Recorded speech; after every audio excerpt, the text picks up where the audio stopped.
Hello. आइल्स के follow up question round में जो स्पीकिंग का लास्ट पार्ट है, एग्जामिनर एक्सपेक्ट करता है कि आइल्स कैंडिडेट इन पर लेंथी रिस्पॉन्सेस देगा और एक्सपेक्ट करता है कि ये डिस्कशन राउंड हो rather than question answer round. और if your responses and follow-ups are shorter, it can most certainly sabotage your score and इससे आपके ओवरऑल आइल्स स्पीकिंग के कोर्स पे फर्क पड़ता है। आज हमने 3 एक्सीलेंट टेक्निक्स भी की हैं जो ऑलमोस्ट 100% स्टूडेंट्स पर एप्लीकेबल की गई और दे ब्रॉट फैबुलस रिजल्ट्स। हम 3 तरह के फॉलोअप क्वेश्चंस जो सबसे कॉमनली आस्क्ड होते हैं आइल्स के लास्ट राउंड में, जो कि फॉलोअप राउंड है, वो पिक करेंगे और we will talk about how a response which is chosen by you can help you in extending your talk and can help you in extending your response. 3 category के questions pick करेंगे। सबसे पहले हैं opinion based questions. Examiner एक candidate से at least 1 से 2 opinion based questions जरूर पूछता है, इसकी पॉसिबिलिटी बहुत स्ट्रांग होती है। दूसरे हैं general questions and the third category of question is comparison based questions, जब एग्जामिनर किसी 2 चीजों को कंपेयर करने के लिए बात करता है। Let's look at the opinion based question. I am gonna pick up a sample question और देखते हैं कि 99.9% स्टूडेंट्स किस तरह से उसके रिस्पॉन्स को खुद ब खुद शॉर्ट कर लेते हैं अगर वो रॉन्ग चॉइस ऑफ ओपिनियन करते हैं। So first category is opinion based question. Let's take a sample question. Is your country's food healthy? Examiner पूछ रहा है आपसे, क्या आपके देश का खाना पौष्टिक है? मेरे पास 2 ऑप्शंस हैं और अक्सर स्टूडेंट सिर्फ इन्हीं 2 ऑप्शंस को इस्तेमाल करते हैं। Number 1, they will say yes it's very healthy. Second, they will say, no, it's not very healthy. The best option here, which we give to our students, is to have a mixed opinion. देखिए, अगर आप कहते हैं, yes, the country's food is healthy, सवाल ये है, is your country's food healthy? And if the candidate is saying, yes, it is healthy, तो आप सिर्फ और सिर्फ आपके देश के खाने के हेल्दी होने के बारे में बात करेंगे। यहीं से ही आपने अपना ऑप्शन लंबे रिस्पॉन्स का और अपना option to extend your talk cut down कर लिया। और if you're choosing no, for example, is your country's food healthy? And if a candidate happens to say no, most likely you will only talk about why is it not healthy. Or if you choose yes, most likely you will talk about why is it healthy. But at Insignia Overseas, we suggest that you could have a mixed opinion. आप बोल सकते हैं कि I have a mixed opinion. I would say yes and no both. जहां पर आपने अपना mixed opinion choose किया, यह सर्टेन है कि आपके लेंथ ऑफ रिस्पॉन्स में इजाफा होगा और आपकी लेंथ ऑफ रिस्पॉन्स बढ़ जाएगी, क्योंकि आप अगर इसकी पॉजिटिव साइड की बात करेंगे, then you are going to talk about why is it healthy and you will give your reasons. And if the examiner stops you in the middle of your response, great. If the examiner is expecting you to say more, you have created yourself an option by saying, on the other hand, on the contrary, on the flip side, if I talk about the negative side. ये इसलिए कर पाए क्योंकि आपने अपने शुरू के response में चूज किया था I have a mixed opinion. आपने इसको सीधा yes और no में डिवाइड नहीं कर दिया था, और क्योंकि आपने उस समय एक मिक्स्ड ओपिनियन दिया, अब आपने अपने लिए 2 चॉइसेस क्रिएट की कि आप बोल सकते हैं इसकी पॉजिटिव साइड और इसकी नेगेटिव साइड। इसके कुछ और सैंपल क्वेश्चंस उठाते हैं। आप ये पाएंगे कि अगर आप ये टेक्निक इस्तेमाल करते हैं और इसको प्रैक्टिस करते हैं, तो आपके फॉलोअप रिस्पॉन्सेस की लेंथ कभी भी शॉर्ट नहीं पड़ेगी। You will always have more ideas on a particular type of question and you will always be able to extend your talk. Let's look at another sample of an opinion based question and let's try to apply a double opinion or a mixed opinion on this. Is winning important in games? One student could say, yes, it is very, very, very important. And then the candidate is only going to talk about why is it important. If the candidate or if a speaker happens to choose, no, winning is not important. So most likely he or she is going to talk only about the negative side of it. But we tell our students to have a mixed opinion so that they have more opportunities, they have more points, they have more ideas to talk about. Is winning important in games? Well, I have a mixed opinion. I would say yes and no both. If I talk about the brighter side of winning, and then the candidate happens to talk about the brighter side, and while if the examiner is still expecting them to say more, they will pick up the second side of it, which is the negative side. Let's take another example. Is it easy to travel around your country? Well, I have a mixed opinion. I would say yes and no both. If I talk about the cities, it is much easy to travel, and then you talk about how, while on the contrary, while on the flip side, while on the other hand, if I talk about the countryside and the rural areas, it is very difficult. यहां पर भी आपने अपने लिए दो options create किए. आपने सीधा नहीं बोला कि हाँ हमारे देश में ट्रैवल करना आसान है या मुश्किल है. ये एक एक्सीलेंट तरीका है अपने रिस्पॉन्स को लंबा करने का. Let's look at the third question in this category, and the category which we are discussing is opinion based. Is it essential to learn about history? अगर सवाल है is it essential to learn about history, आपके पास तीन option है. अब number 1, it is essential. Number 2, it is not essential. Number 3, I have a mixed opinion. We would strongly recommend that you start practicing mixed opinions in these questions, and I'm sure they're going to prove super fruitful in extending your response and showing that you're able to speak at length, which is expected in an IELTS follow-up round. Let's talk about the second category of question, which is called a general questions. बहुत सारे examiner बहुत सारे IELTS speaking के follow up round में general questions पूछते हैं. Let's look at one of the samples. What kind of leisure activities are popular among people? ये एक जनरल बात हो रही है. यहां पर सारी leisure activities और सारे लोगों की बात हो रही है. Let's look at the question again. You can pay attention to your screen. What kind of leisure activities are popular among people? यहां पे काफी स्टूडेंट्स अपनी फॉलोअप की लेंथ को एक्सटेंड करने की जो पॉसिबिलिटी है उसको कम कर लेते हैं. नंबर 1, ये सीधा बता के कि outdoor sports, outdoor activities, travelling, online gaming and this that and what not, ये आपकी कॉमन पॉपुलर एक्टिविटीज हैं which are common among people. These are the leisure activities which are common among people. अगर आप ऐसा करते हैं कि आप डायरेक्टली ऑप्शन 1 देखिए, जिसमें आप डायरेक्टली बताना शुरू करते हैं कि these kind of activities are there which are common among people. हालांकि ये सही है, बट देखिए आपके पास सेकंड ऑप्शन है जो आपको हेल्प करेगा आपके रिस्पॉन्स को एक्सटेंड करने के लिए. यूजुअली अगर हम प्रैक्टिस कराते हैं तो उसमें आपको दूसरा ऑप्शन है, it depends upon age, it depends upon gender, it depends upon situation, it depends upon area. इसी क्वेश्चन को दोबारा देखते हैं.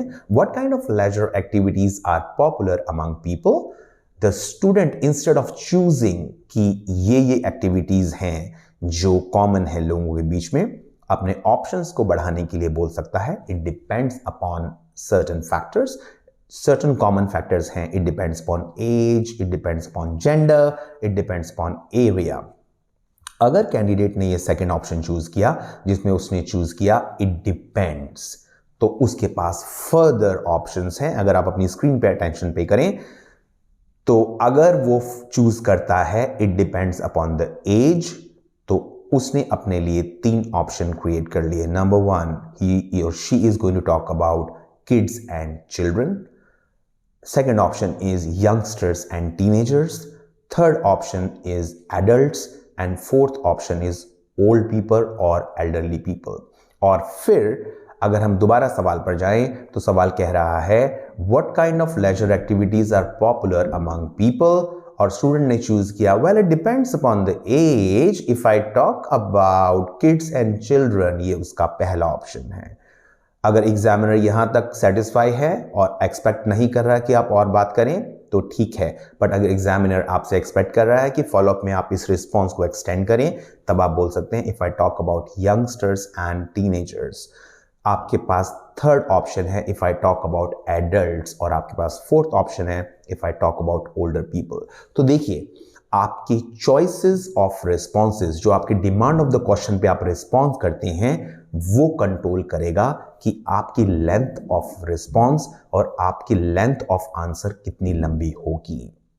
We specially recommend that instead of directly talking about these activities in general questions, you should divide this response into certain categories and say it depends. It's really hard to generalize. इसके कुछ samples देख लेते हैं। Number 1, what do people in your country usually do on the weekends?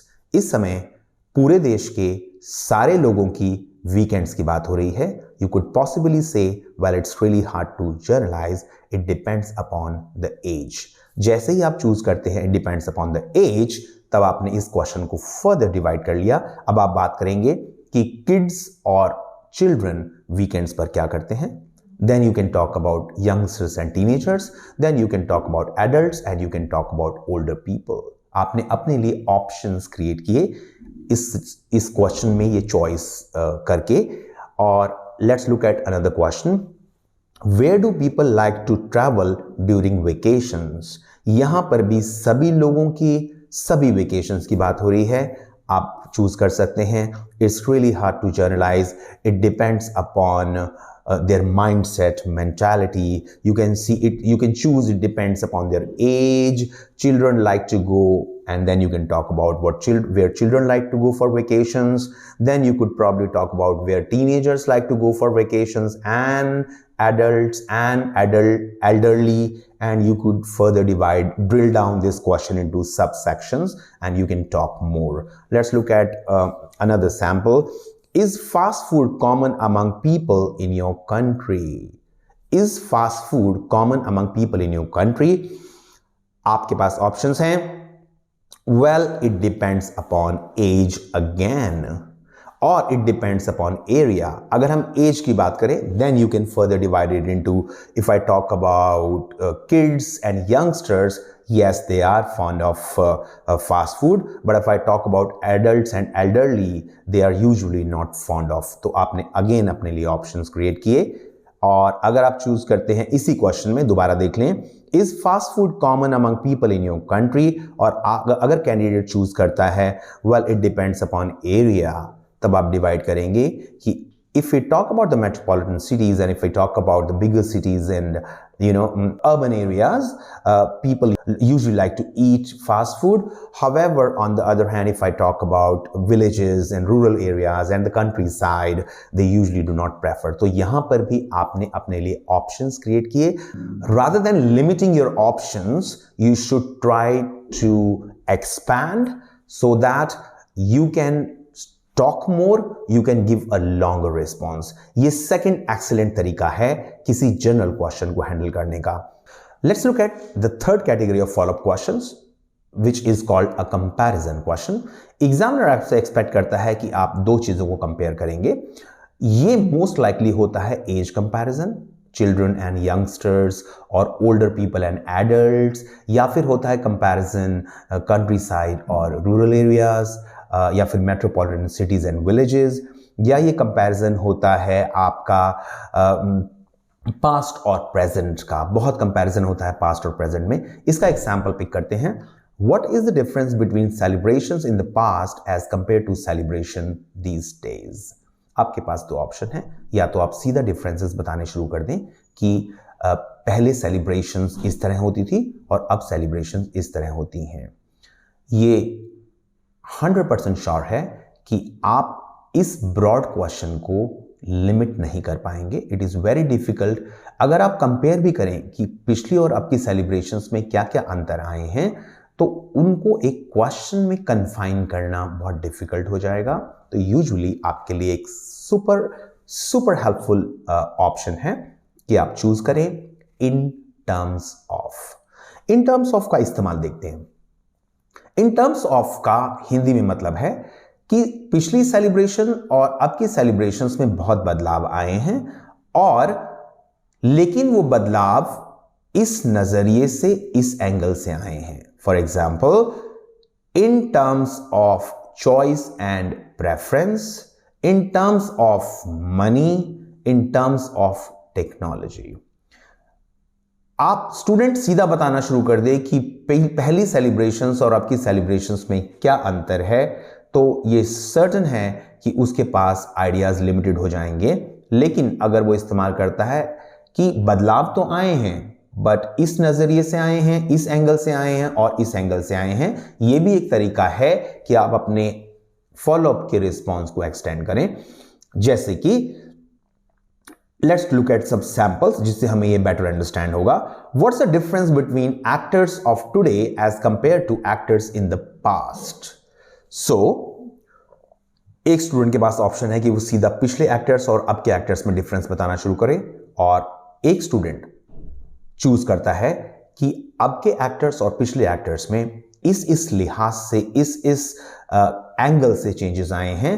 तो वो हो सकता है in terms of appearance and looks, in terms of fashion, in terms of style, in terms of money, in terms of stardom. So in terms का मतलब ही है कि ये आपके लिए ज्यादा ऑप्शंस क्रिएट करेगा।